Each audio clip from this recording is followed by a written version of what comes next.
ऐसे ही अगर हम यहाँ पे बात कर रहे हैं एनग्रेल्ड पैरासेगमेंट के इंटीरियर रीजन को बनाना, मीन्स यहाँ पे ये एक्टिव है एनग्रेल्ड, राइट। तो सेगमेंट के पोस्टीरियर रीजन के ही एक्टिव होगा, दैट मीन्स दोनों सेगमेंट्स के इंटीरियर पोस्टीरियर रीजन एक दूसरे के ऊपर प्रेजेंट है। ये एंटीरियर रीजन, ये पोस्टीरियर रीजन, एनग्रेल्ड यहाँ पर वर्क कर रहा है पोस्टीरियर रीजन पर सेगमेंट के, और वहीं वो पैरासेगमेंट के एंटीरियर रीजन को बनाया, ठीक है। सेम हम बात करते हैं विंगलेस की। विंगलेस की हम बात करते हैं यहाँ पर कि ये सपोज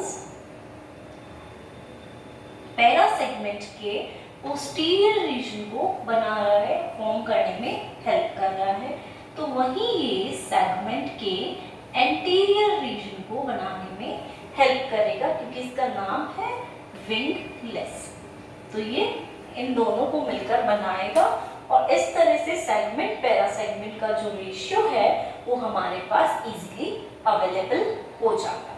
तो इस तरह से ये सारे जितने भी जीन्स हैं, चाहे हम आर्माडिलो की बात करें, चाहे हम क्यूबिटस इंटरप्टस की बात करें, ये दोनों जीन्स एक दूसरे को एक्टिवेट करते हैं और wingless, hedgehog, frizzle receptor, patched receptor, ये रिसेप्टर फॉर्म में वर्क करके एक कैस्केड सिग्नलिंग को प्रोड्यूस करके एक हमें इस तरह से सेगमेंट में पोलैरिटी दे देते हैं कि ये हमारा एंटीरियर रीजन, ये पोस्टीरियर, ये एंटीरियर, ये पोस्टीरियर, वहीं ये इसका एंटीरियर पोस्टीरियर, एंटीरियर पोस्टीरियर, इस तरह से फॉर्म हो गया।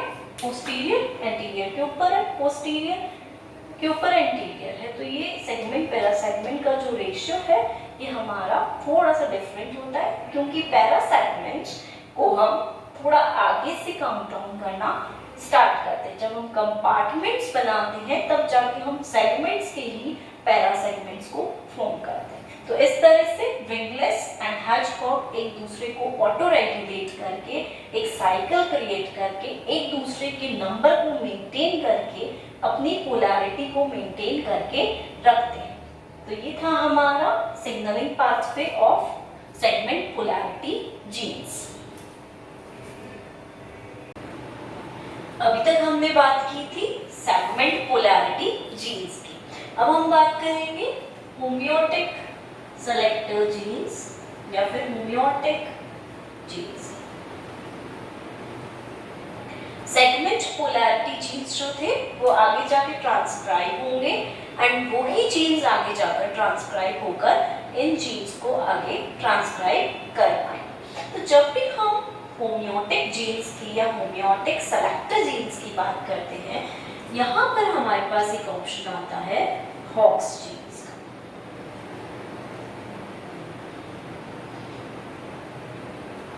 हॉक्स जीन्स जो होते हैं ये एक तरह के होमियोटिक जीन्स ही होते हैं, जहां पर हॉक्स के बहुत सारे टाइप्स हमें देखने को मिलते हैं। जैसे अगर हम नॉर्मली बात करें हॉक्स ए, हॉक्स बी, हॉक्स सी, हॉक्स डी, तो इस तरह से बहुत सारे हॉक्स जीन्स के हमें प्रकार देखने को मिलते हैं। वहीं अगर हम बात करते हैं हॉक्स जीन्स की, तो हॉक्स जीन्स सबसे पहले ड्रोसोफिला के अंदर ही स्टडी किए गए थे, और उसके बाद इन जीन्स को कहीं और ऑब्जर्व किया गया। तो ड्रोसोफिला में तो स्टडी ये किए ही गए थे, इसके अलावा माइस में, ह्यूमंस में भी इनकी स्टडी की गई, और बहुत सारे हॉक्स जीन्स वहां हमें देखने को मिले। Hawks 1A, hawks 1B, hawks 1C, इस तरह से बहुत सारे जीन्स थे,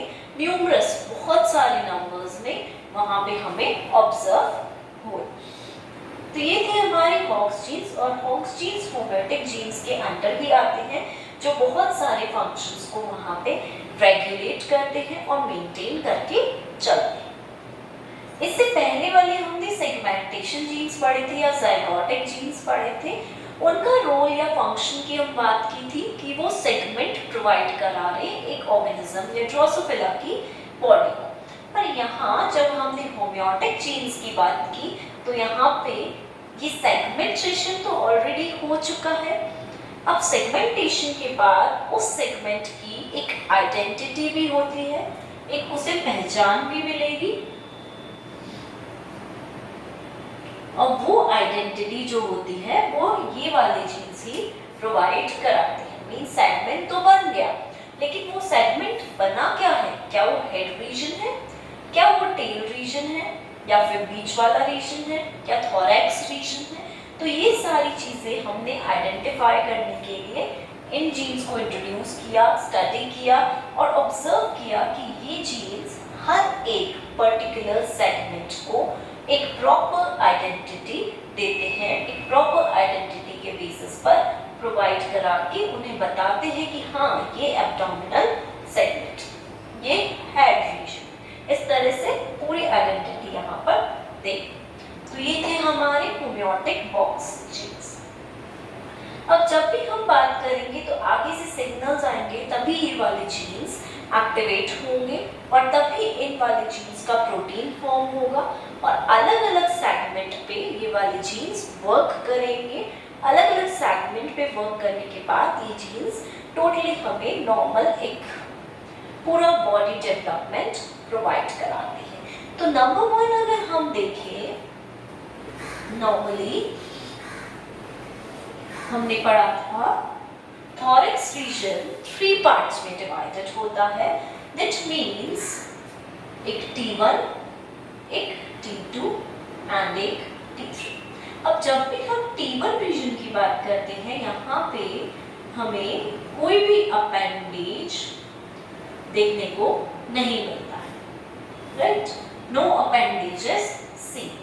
पर जहाँ हम इसके साथ बात करेंगे तो हमें 1 पेयर ऑफ लेग्स विजिबल रहते हैं।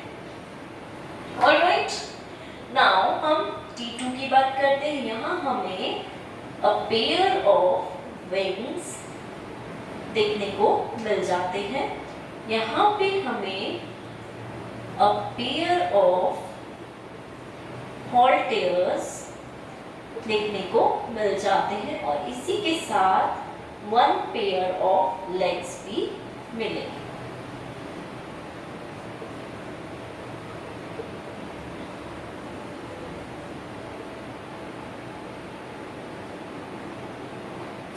ठीक है, तो इस तरह से हमें विजिबिलिटी देखने को मिलती है, राइट?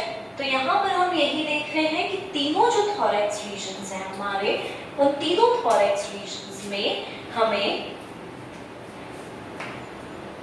लैग के पेयर्स देखने को मिल रहे हैं। हॉल्टेयर्स हमें थर्ड वाले में मिल रहे हैं, T2 में हमें मिल रहे हैं पेयर ऑफ विंग्स एंड यहाँ पे हमें कोई भी अपेंडेज देखने को नहीं मिलता है। तो इस तरह से हमारा फंक्शन यहाँ पर T1, T2, T3 जो है ये परफॉर्म करते हैं।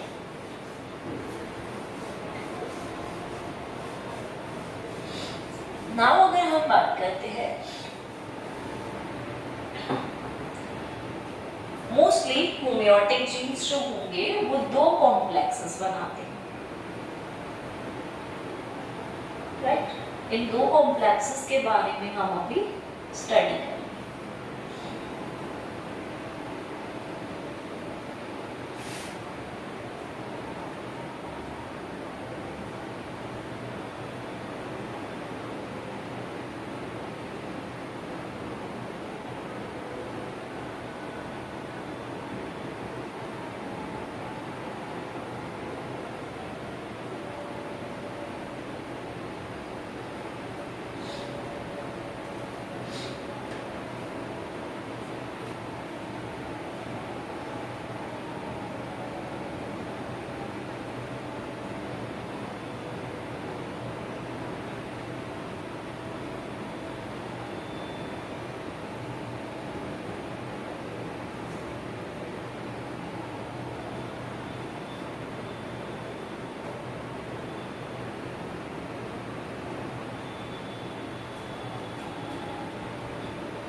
नॉर्मली हम जब बात करते हैं तो हमारे पास है यहाँ पे, ये हमारा होता है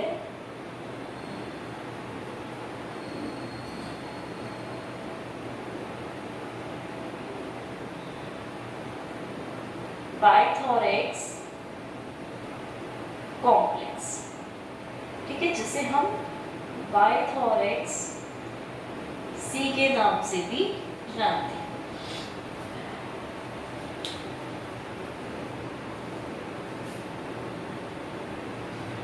वहीं हमारा ये जो आगे वाला कॉम्प्लेक्स है इसे हम जानते हैं एंटीनापीडिया सी।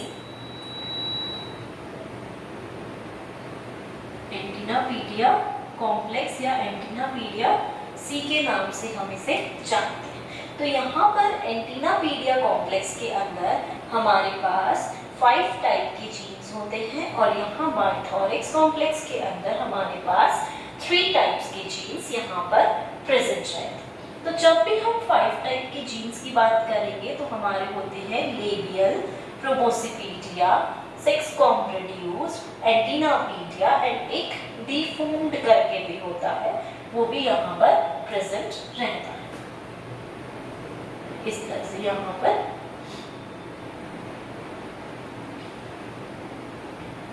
डिफॉर्म्ड पर इस तरह से 5 कॉम्प्लेक्सेस यहाँ पर प्रेजेंट। एंटीनापीडिया के नाम पे यहाँ पे नाम पड़ा है एंटीनापीडिया कॉम्प्लेक्स। अल्ट्राबायथोरेक्स के नाम पर यहाँ पर बायथोरेक्स कॉम्प्लेक्स नेम पड़ा है।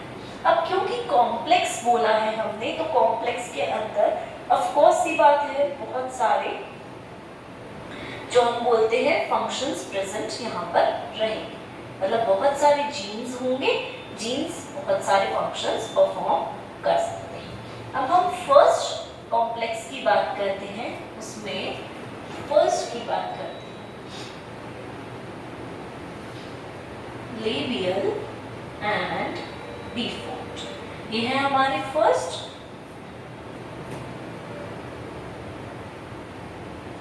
ये दोनों मिलकर बनाते हैं हेड रीजन।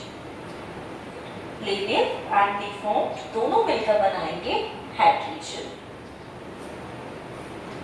इसके बाद आता है हमारा 6 कॉम रिड्यूस्ड एंड एंटीनापीडिया।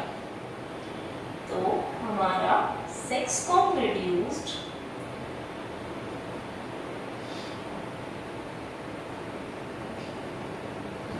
एंड एंटीनापीडिया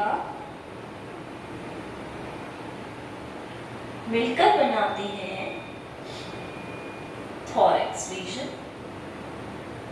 या थोरैक्स सेगमेंट्स। वहीं हमारा थर्ड पार्ट आता है प्रोबोसिपीडिया। ये जो प्रोबोसिपीडिया है ये एडल्ट को फॉर्म करने में हेल्प करता है।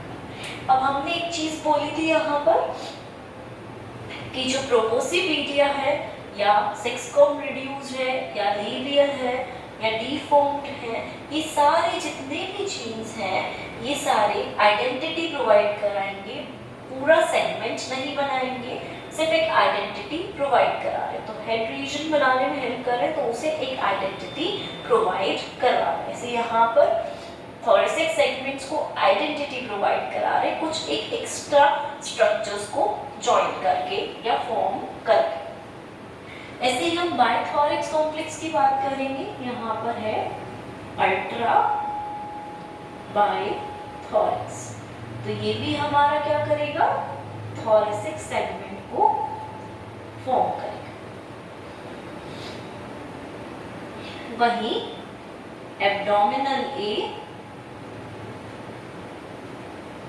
एंड एब्डोमिनल बी जो हैं वो भी हमारे क्या करेंगे, यहाँ पर एब्डोमिनल सेगमेंट्स जो होंगे उनको फॉर्म करने में हेल्प करेंगे।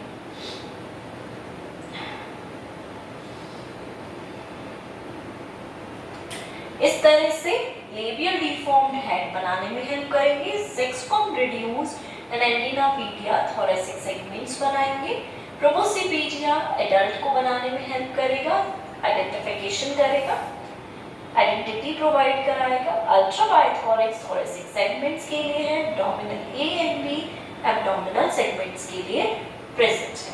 तो हम यहाँ पर एक चीज और देख लेते हैं कि जो हमारे थोरेसिक सेगमेंट्स हैं वो किस बेसिस पर बन रहे हैं और कौन से जीन्स हैं जो उनके लिए रिस्पॉन्सिबल है। T1 थोरेसिक सेगमेंट फर्स्ट की बात करते हैं।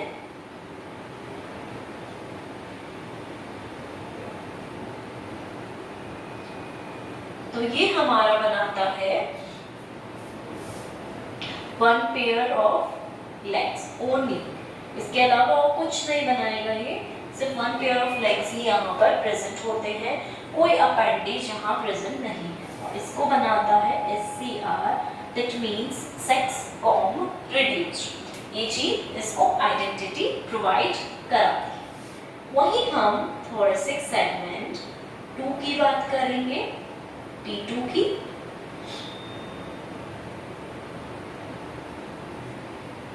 तो ये हमारा वन पेयर ऑफ लेग्स तो बनाता ही है, साथ में विंग्स भी बनाएगा। और ये वाला जो जीन है वो कौन सा जीन कंट्रोल करेगा इन दोनों चीजों को? दैट इज हमारा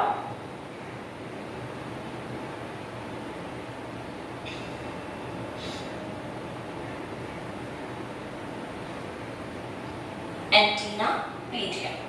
जो हमारी एंटीना पीडिया है ये इस जीन को, ये एक जीन है जो इसको कंट्रोल करेगा, T2 सेगमेंट। वहीं हम T3 की बात करेंगे, थोरेसिक सेगमेंट 3 की।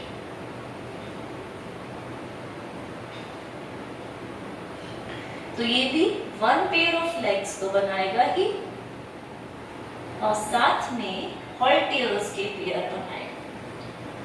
विंग के भी पेयर्स होंगे, हॉल्टियर्स के भी पेयर्स होंगे और इसे कंट्रोल करेगा हमारा UBX, that means ultra wide thorax.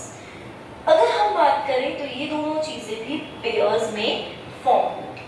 And हॉल्टियर्स, जब हम बात करते हैं हॉल्टियर्स की, तो हॉल्टियर्स नॉर्मली एक तरह से बैलेंसिंग ऑर्गन्स हैं जो इनमें T3 सेगमेंट में पाए जाते हैं। तो अगर बाय चांस हम बोल देते हैं कि हॉल्टियर्स नहीं होंगे तो वहाँ पे वो अपने आप को जब भी फ्लाई करेंगे, उड़ान भरेंगे, अपने आप को बैलेंस नहीं कर पाएंगे और फ्लाई करते से पहले ही नीचे फ्लोर पे गिर जाए। तो इस तरह से ये एक तरह से उन्हें उड़ने में हेल्प करता है, बैलेंस करने में हेल्प करता है। तो ये स्ट्रक्चर बहुत इम्पोर्टेंट है, ज़रूरी है उनके फॉर्मेशन के, राइट।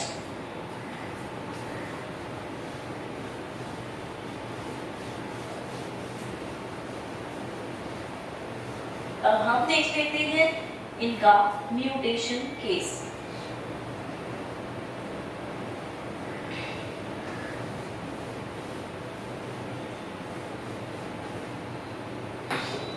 सबसे पहला म्यूटेशन केस हम देखेंगे एब्डोमिनल।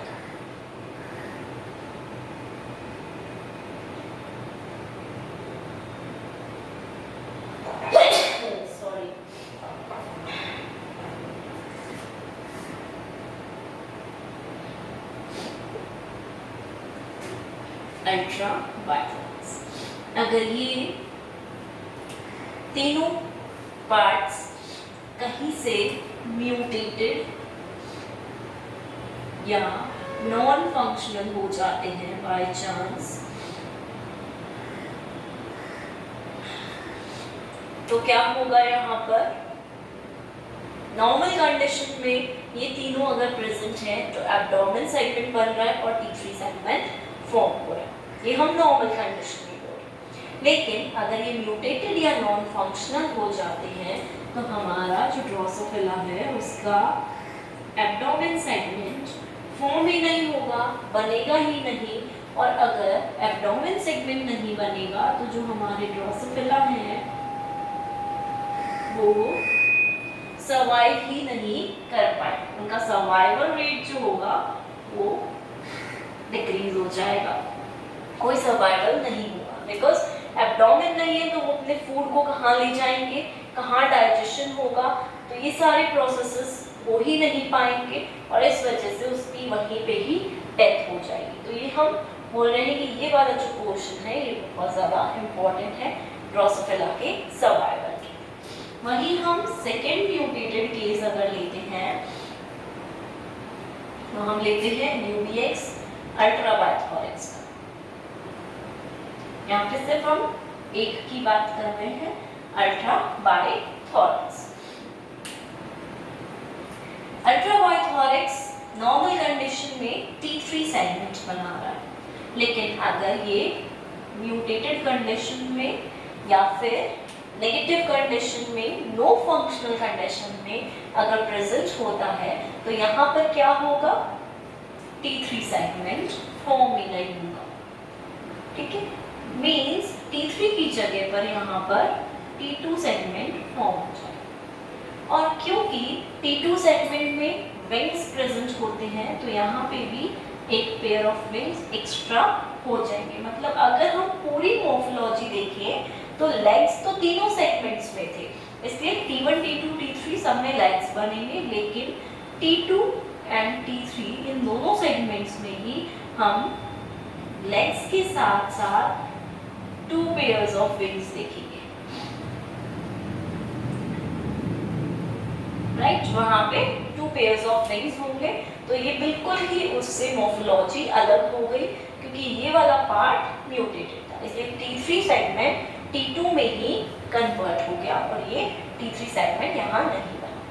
अब हम अगर बात करते हैं प्रोपोसिपीडिया की, तो प्रोपोसिपीडिया अगर एब्सेंट होगा कहीं या म्यूटेटेड फॉर्म में होगा तो हमें एडल्ट कंडीशंस यहाँ देखने को नहीं मिलेगी। दैट मीन्स हम जो ड्रोसोफिला को देख रहे हैं वो हमें यंग कंडीशन में ही मोस्ट प्रोबेबली देखने को मिलेगा।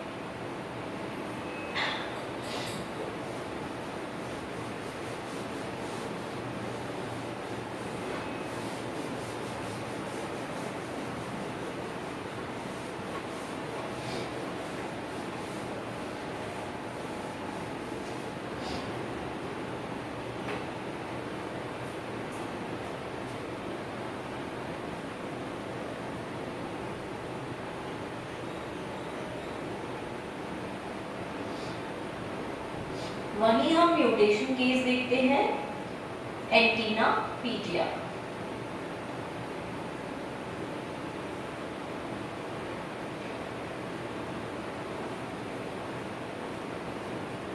नॉर्मल कंडीशन में हमारा एंटीनापीडिया T2 सेगमेंट को फॉर्म कर रहा था, दैट मीन्स विंग्स के पेयर वहां से फॉर्म हो रहे थे प्लस लैग के पेयर्स वहां से फॉर्म हो रहे थे। अब नॉर्मल कंडीशन में क्योंकि एंटीनापीडिया है तो यहाँ पर ये क्या करेगा, लैग्स को फॉर्म करेगा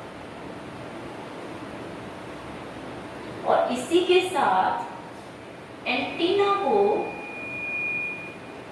रिप्रेस करेगा। एंटीना फॉर्मेशन जो होगा वो रिप्रेस होगा T2 सेगमेंट में।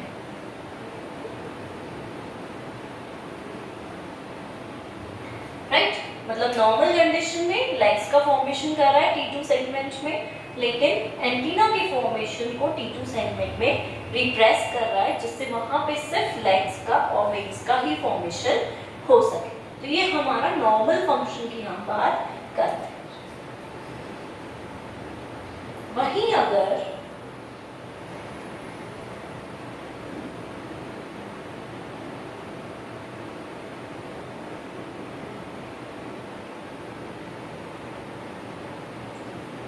एंटीनापीडिया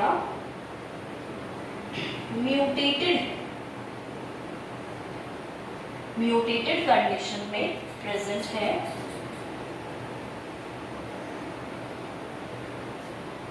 तो क्या होगा, जो एंटीना फॉर्मेशन प्लेस है जहां पर एंटीना फॉर्म होता है वहां पर लेग्स ग्रो कर जाएंगे। क्योंकि म्यूटेटेड कंडीशन में है तो एंटीना की प्लेस पर पीडिया मींस लेग्स की ग्रोथ हो जाएगी और ऊपर की तरफ वहां पे हमें लेग्स देखने को मिलेगी। तो ये थोड़ी सी टिपिकल कंडीशन हो गई। वहीं हमारी थर्ड बात करते हैं कंडीशन की हम, इसमें एंटीना पीडियम अगर रिसेसिव म्यूटेटेड है, रिसेसिव म्यूटेशन अगर एंटीना पीडियम में बाय चांस होता है तो हम क्या ऑब्जर्व करेंगे यहाँ पर,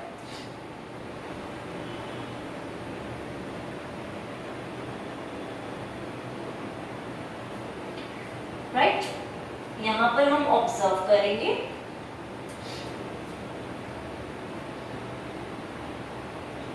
कि जहां से लेग्स ग्रो हो रहे थे T2 सेगमेंट में, वहां से लेग्स की प्लेस पर एंटीना ग्रो कर जाए। क्योंकि रिसेसिव म्यूटेशन कंडीशन है तो यहाँ पर T2 की जगह पे लेग्स होने थे ग्रो, लेकिन लेग्स की जगह म्यूटेशन के कारण यहाँ पर एंटीना का फॉर्मेशन हुआ। तो हमने यहाँ 3 डिफरेंट टाइप्स के, अलग अलग टाइप के म्यूटेशंस देखे। एक नॉर्मल कंडीशन में लेग का फॉर्मेशन हो रहा है T2 सेगमेंट में, बात T2 सेगमेंट की ही करेंगे क्योंकि T2 सेगमेंट में ही एंटीना पीडिया जीन आइडेंटिफाई करने में हेल्प करती है। तो यहाँ पर आइडेंटिटी T2 सेगमेंट को ही प्रोवाइड होगी, इसलिए बात T2 सेगमेंट की ही करेंगे।